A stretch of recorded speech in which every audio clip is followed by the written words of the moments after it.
وبين أهل مكة لأن المصلحة لما بسم اللہ الرحمن الرحیم۔ باب الموادعہ۔ اس باب کے اندر صاحب قدوری اور ہدایہ بتائیں گے کہ کن وجوہات کی بنیاد پر دشمن سے موادعت صلح جائز ہے اور امان دینا یا لینا، تو وہ صورت بیان کریں گے۔ فرمایا کہ پہلا مسئلہ یہ ہے کہ اگر امام مناسب سمجھے کہ دشمن سے صلح کر لے یا کسی ایک فریق سے، اور اس میں مسلمانوں کو فائدہ نظر آ رہا ہو، تو کوئی حرج نہیں، یہ کر لینی چاہیے، کیونکہ اللہ نے فرمایا وَإِن جَنَحُوا لِلسَّلْمِ فَاجْنَحْ لَهَا وَتَوَكَّلْ عَلَى اللَّهِ۔ اور آپ صلی اللہ علیہ وسلم نے بھی صلح حدیبیہ والے سال اہل مکہ سے صلح فرمائی تھی، 10 سال کی تھی، تو اس لیے جائز ہے۔ وَلِأَنَّ الْمُوَادَعَةَ عقلی دلیل یہ ہے کہ اس کے جائز ہونے پر یہ بھی معنی جہاد ہے۔ مقصد ہے کہ مسلمانوں کو خیر پہنچے اور ان کافروں کو شر سے حفاظت ہو، اور یہ مقصد اگر صلح سے حاصل ہوتا ہے تو کوئی حرج نہیں، کر لینا چاہیے۔ اور باقی یہ جو مدت 10 سال کی آئی ہے حدیث پاک کے اندر، یہ کوئی لازمی مدت نہیں ہے، اس سے کم بھی ہو سکتی ہے، اس سے بڑھا بھی سکتے ہیں، جتنی مناسب سمجھے۔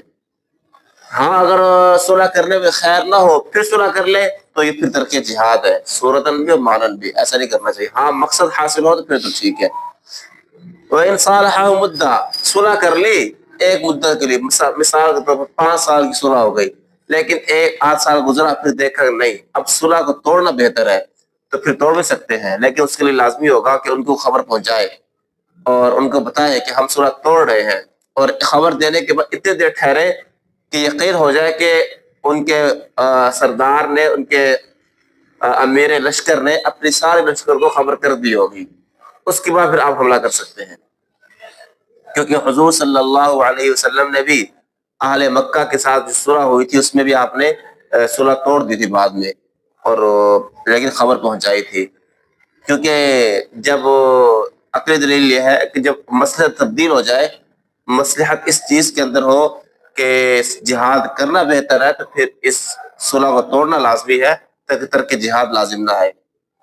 ٹھیک ہے۔ لیکن بتانا ضروری ہے کیونکہ حضور نے فرمایا کہ فی العہود وفاء لا غدر،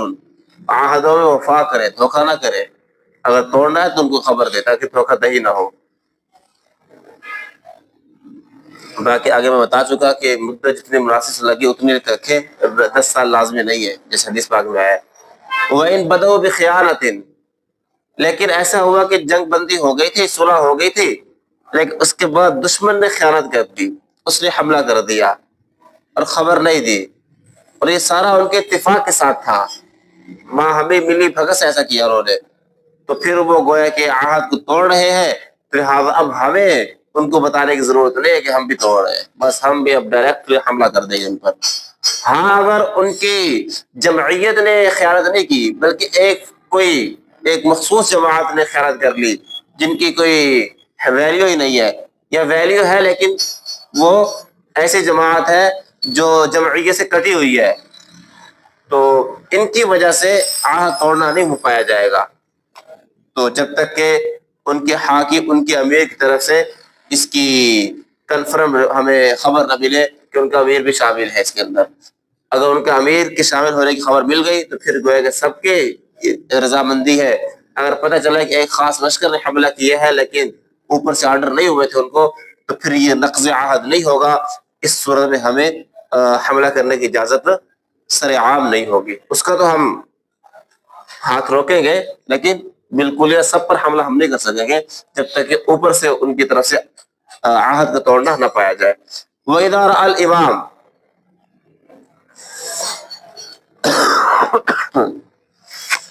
امام نے دیکھا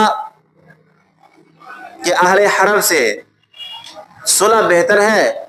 اور اس میں مال لے کر رہے ہیں، فلا حرج، فلا باس بہ، مال لے لے، صلح کر لے، کوئی بات نہیں، ٹھیک ہے،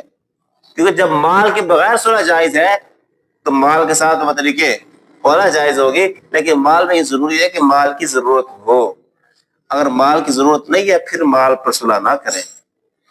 اور جب مال پر صلح کریں گے تو پھر یہ مال جزیہ کے مصارف میں خرچ کیا جائے گا، لیکن یہ تب خرچ ہوگا جزیہ کے مصارف میں جب یہ صلح ان سے ہوئی ہو میدانوں میں اترے بغیر۔ قاصدوں کے ذریعے صلح ہوگی، لیکن اگر میدانوں میں اتر آئے اور لڑنے کے لیے تیار ہو گئے، اس دوران صلح ہو گئی، تو اب جو صلح ہوگی مال پر، یہ مال غنیمت ہوگا، کیونکہ ہر ایک اپنی جان ہتھیلی پر رکھ کر میدان میں اتر چکا تھا، تو گویا کہ وہ میدان جنگ میں انہوں نے ان سے مال غنیمت حاصل کیا ہے۔ اب یہ مال غنیمت بنے گا، ایک حصہ بیت المال میں، 4 حصے 4 کس کو دیے جائیں گے؟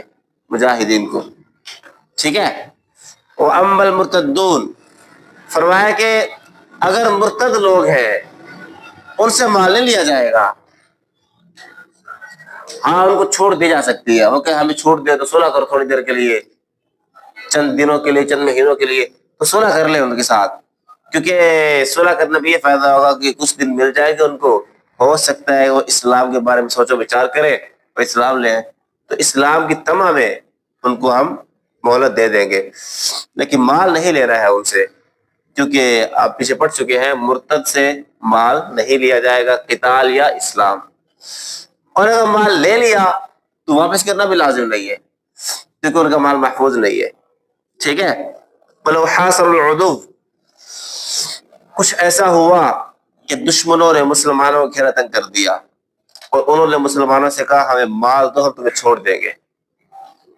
تو مال کو نہیں دیا جائے گا، کیونکہ مال دینا یہ مسلمانوں کی ذلت اور رسوائی کی علامت ہے کہ پسپا ہو گئے، مسلمان پسپا نہیں ہوتا، اس لیے کوئی مال نہیں ہے، دفع ہو جاؤ، ہم سے جہاد کرو۔ ہاں الا یہ کہ مسلمان بہت ہی کم تعداد میں ہے، مثلا 200-250 مسلمان ہیں، کفار 5-6 ہزار ہیں ادھر سے، تو ظاہر بات ہے یہ تو بہت کمزور حالت میں ہے، اگر ہلاکت کا خطرہ ہے تو پھر صلح کر سکتے ہیں مال دے کر، لیکن اگر برابر میں ہے یا تھوڑا بہت فرق ہے تو پھر مال چھال نہیں دینا ان کو، ان سے لڑنا ہے، ٹھیک ہے۔ وَلَا يَنبَغِي أَن يُبَاعَ السِّلَاحُ مِنْ أَهْلِ الْحَرَبِ، میں کہ جنگ کے دوران کفار کو اسلحہ نہ بیچا جائے اور نہ ان کے لیے اسلحہ تیار کیا جائے، کیونکہ حضور صلی اللہ علیہ وسلم نے اسلحہ کو اہل حرب کی طرف بیچنے سے اور ان کی طرف اٹھانے سے منع فرمایا ہے۔ دوسری بات یہ ہے کہ اگلی دلیل کہ دیکھو اگر ان کو مال دیں گے تو وہ تقویت حاصل کریں گے مسلمانوں کے خلاف اور پھر مسلمانوں کے ساتھ آ کر لڑیں گے، اس لیے ان کو مال شال نہیں دینا ہے، گھوڑے بھی نہیں دینے، کچھ بھی نہیں دینا، اسلحہ لوہا بھی نہیں دینا، کیونکہ لوہا بھی آلات اسلحہ میں سے ہے، بلکہ اس کا مین کردار ادا کرتا ہے لوہا۔ وَقَضَى بَعْضَ الْمُبَادَةِ، یہ جنگ کے دوران نہیں دینا، اگر صلح ہو پھر دے سکتے ہیں، پھر بھی نہیں دینا، صلح ہوئی مثلا 2 سال کے 3 سال 4 سال کے لیے، اس دوران بھی اسلحہ کی ان کی طرف ان کو نہیں دینا، کیونکہ اس دوران وہ اسلحہ جمع کریں گے اور پھر جب اسلحہ جمع ہو جائے گا پھر آئیں گے تقویت کے ساتھ،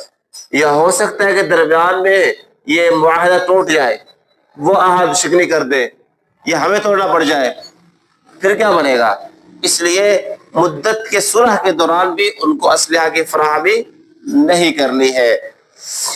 اور قیاس کا تقاضا تو یہ ہے کہ ان کو کھانا بھی نہ دو، کپڑے بھی نہ دو، لیکن نہیں، یہ ہم اس طرح نہیں کریں گے، ان کو کھانا بھی دیں گے، اگر ان کو ضرورت ہے ان کو کپڑے بھی دیں گے، کیونکہ حضور صلی اللہ علیہ وسلم نے حضرت ثمامہ رضی اللہ تعالیٰ عنہ حکم دیا تھا اے امیرہ، یہ کہ وہ اہل مکہ کو کیا کرے، کپڑے وغیرہ دے کر آئے، امیر کہتے ہیں طعام کو، کھانا دے،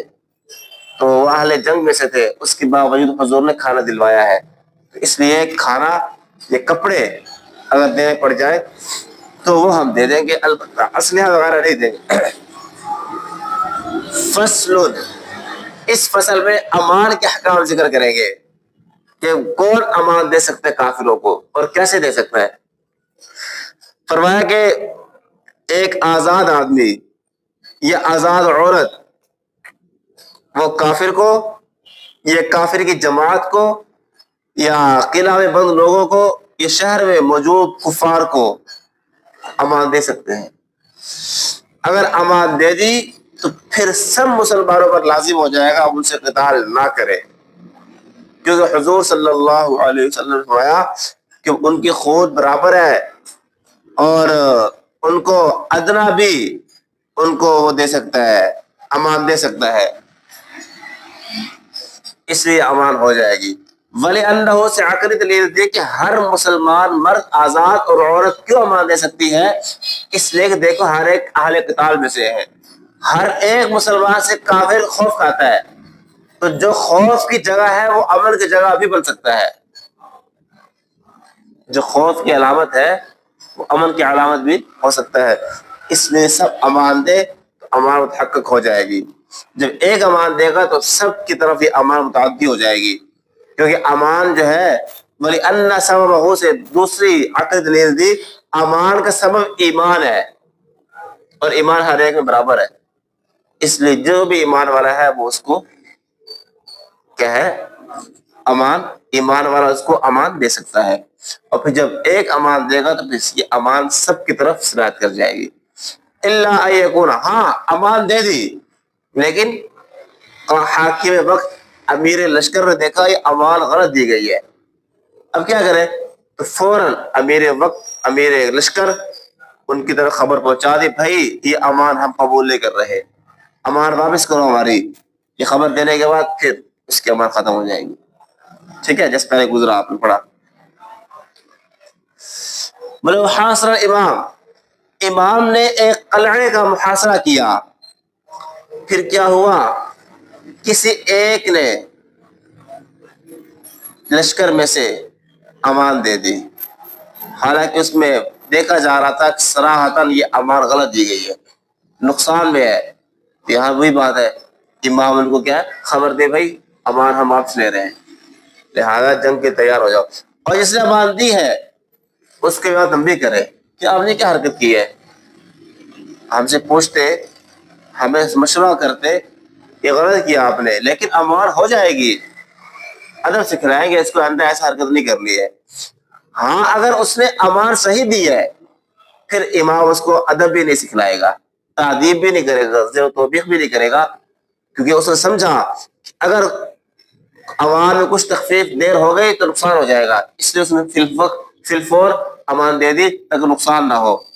اگر نقصان نہیں تھا فائدہ تھا پھر حاکم وقت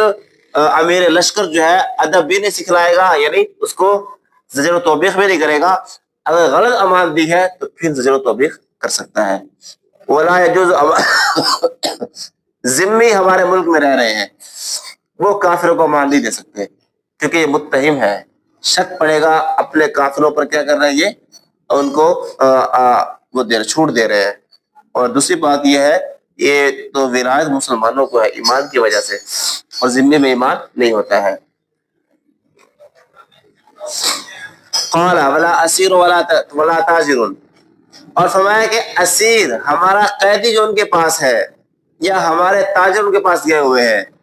وہ وہاں سے قید کی حالت میں یا تاجر تجارت کی حالت میں امان نہیں دے سکتے ہیں کیونکہ ان کی ماتحتی میں ہے، کفار ان سے خوف نہیں کھائیں گے، اور امان دینے کا محل وہی ہے جس سے کفار خوف کھاتے ہوں، اور یہ خوف کے محل میں نہیں ہے، اس لیے امان بھی نہیں دے سکتے۔ وَلِأَنَّهُمَا، اور دوسری عقل دلیل یہ ہے کہ جب یہ ان کے پاس قیدی ہو گئے مسلمان یا تجارت کے لیے گئے ہوں گے تو کفار ان کو کیا کریں گے، وہ کریں گے، کفار ان کو کیا مجبور کریں گے، بھائی ہم امان لے کر دو، وہ مجبوراً امان دلوائیں گے، اور پھر تو اس طرح تو کام خراب ہو جائے گا، پھر تو جہاد ہی ختم ہو جائے گا، کیونکہ یہ تو عام سی بات ہے، ہر دارالحرم میں مسلمان ہوتے ہیں، کچھ قیدی ہوتے ہیں، کچھ جہاد کی حالت میں ہوتے ہیں، اور جی کچھ تجارت کی حالت میں ہوتے ہیں، پھر تو یہاں جنگ لگی ادھر سے ایک مسلمان کو پکڑیں گے جو ہمیں مان دے، پھر تو کام خراب ہے، اس لیے جو ان کی ماتحتی میں ہے ان کے ملک میں ہے اگر وہ مسلمان امان دیں گے تو امان قبول نہیں ہوگی۔ ومن اسلم فی دار الحرم، ایک کافر تھا دار الحرم اسلام لے آیا لیکن ابھی تک وہیں پر ہے تو امان نہیں دے سکتا جب تک ہمارے ملک میں ہجرت کر کے نہ آ جائے۔ ولا يجوز امان العبد المحجور، فرمایا عبد محجور بھی امان نہیں دے سکتا ہے، ایسا غلام کہ جس کو آقا نے کہا ہو آپ تجارت نہیں کر سکتے، وہ اگر امان دینا چاہے تو امام صاحب کے نزدیک نہیں اجازت دے سکتا، نہیں امان دے سکتا، ہاں یہ کہ اگر وہ معذور فی تجارت ہو، اللہ یہ عبد محجور سے مراد جس کو جہاد سے روکا گیا ہو، ٹھیک ہے، تو امام صاحب کے نزدیک وہ امان نہیں دے سکتا. ہاں اگر مولا اس کو اجازت دے دے کہ آپ معذور فی القتال ہے، قتال کر سکتے ہیں، تو پھر اگر وہ امان دے گا تو امان معتبر ہوگا.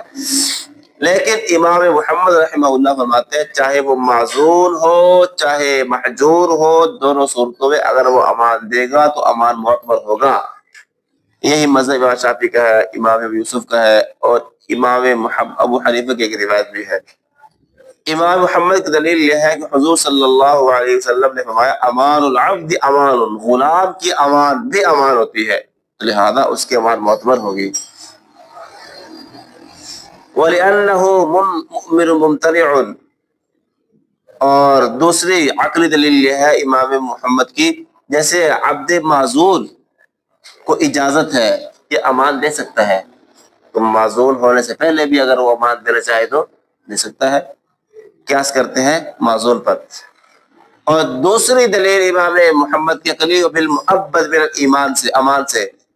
کہ کوئی اگر حربی کافر ذمی بننا چاہے اور عبد محجور سے کہے تو عبد محجور اس کو خط لکھ دے، ٹھیک ہے، تو معتبر ہو جائے گا. تو جب دائمی امان معتبر ہے تو عارضی امان معتبر کیوں نہیں ہے؟ اس لیے یہ جنگ کے دوران بھی اگر امان چاہے گا عبد محجور سے تو وہ دے سکتا ہے. اور تیسری عقلی دلیل یہ ہے محمد کی، وہ کہتے ہیں دیکھو اس کے لیے ایمان شرط ہے، اور عبد محجور بھی تو مسلمان ہے، اس لیے اس کی امان معتبر مانی جائے گی. اور جہاد چونکہ عبادت ہے نا، اس کے لیے شرط ایمان ہے، ایمان تو موجود ہے اس کے اندر، لہذا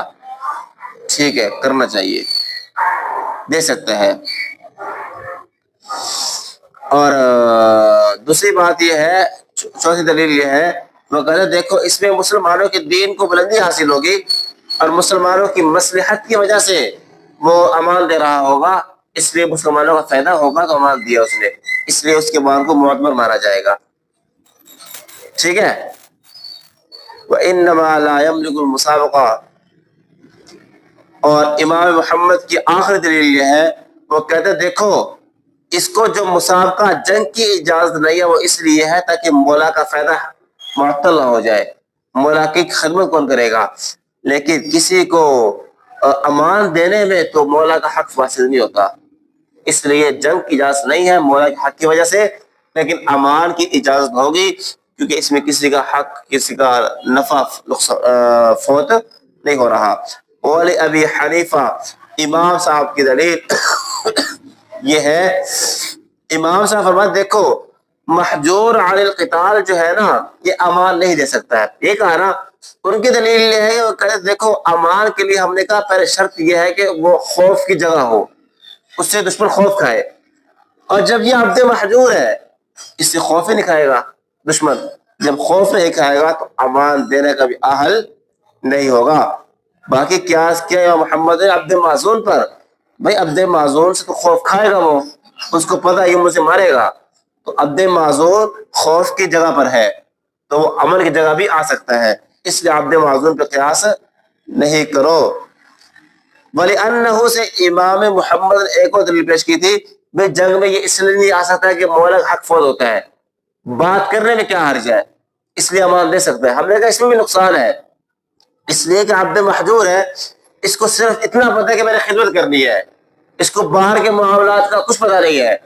ہو سکتا ہے یہ ایسے شخص کو امان دے دے کہ جس کا مال غنیمت اس آقا کو آنا ہو، نقصان تو ہو گیا نا آقا کا، اس لیے امان بھی نہیں دے سکتا یہ، کیونکہ اس میں بھی آقا کے حق کی فوت ہونے کا خطرہ بہرحال موجود ہے. ہاں جو قتال کر رہا ہوتا ہے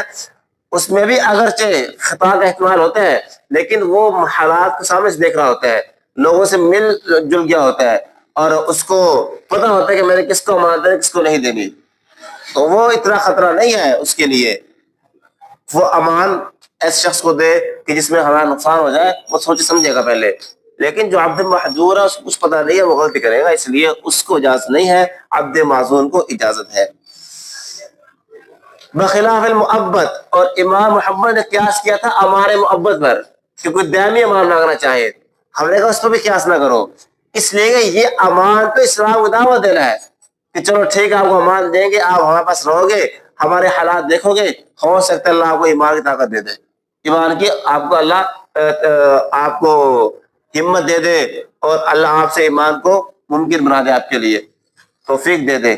تو اس لیے تو ایمان کی دعوت ہے، اس کو تو ہم کہیں کہ ضرور اس کو امان دو. ٹھیک ہے. اور دوسری امام صاحب کی عقلی دلیل یہ ہے، یہاں پر ہمیں جزیہ مل رہا ہے اس کے بدلے میں، تو مسلمانوں کو نفع ہے اس کے اندر امان مؤبد میں. اور اس امان میں جو قتال کی حالت دی جا رہی ہے اس میں کچھ نہیں ملنے والا، اس لیے وہ امان کا فائدہ نہیں ہمیں، اس امان کا فائدہ یہ دیں گے. ٹھیک ہے. ولو امر الصبی، اگلا مسئلہ یہ ہے کہ امر الصبی، اگر بچہ امان دے کافروں کو، معتبر ہے. تو تین طرح کے بچے ہوتے ہیں. نمبر ایک، ایسا بچہ جس کو بالکل عقل نہیں ہے تو اس کی امان معتبر نہیں ہے، جیسے مجروح کی طرح. اور دوسرا بچہ وہ ہے جو ہے تو صحیح لیکن وہ محجور عن القتال ہے کسی وجہ سے بھی، تو اس کا وہی مسئلہ جو ابھی پیچھے گزرا اختلاف کی صورت میں. اور تیسرا بچہ وہ ہے جو سمجھدار ہے اور معذور فی القتال ہے، تو بالاتفاق اس کو اجازت ہے کہ وہ امان دے سکتا ہے. تو بچے تین طرح کے ہوتے ہیں. نمبر ایک، بالکل بے عقل، امان نہیں دے سکتا. نمبر دو، عقل مند ہے لیکن محجور عن القتال ہے، اس میں وہی اختلاف صاحب کا امام صاحب کے نزدیک جو گزرا اور امام محمد جو گزرا اختلاف تفصیل کے ساتھ. اور تیسرا قول کہ معذور فی القتال ہے، تو اس کو صحیح قول کے مطابق بالاتفاق امن دینے کی کافر کو اجازت ہے. باب الغرائب سے انشاءاللہ پھر زندگی رہی تو آج یہیں تک رکھ لیتے ہیں انشاءاللہ.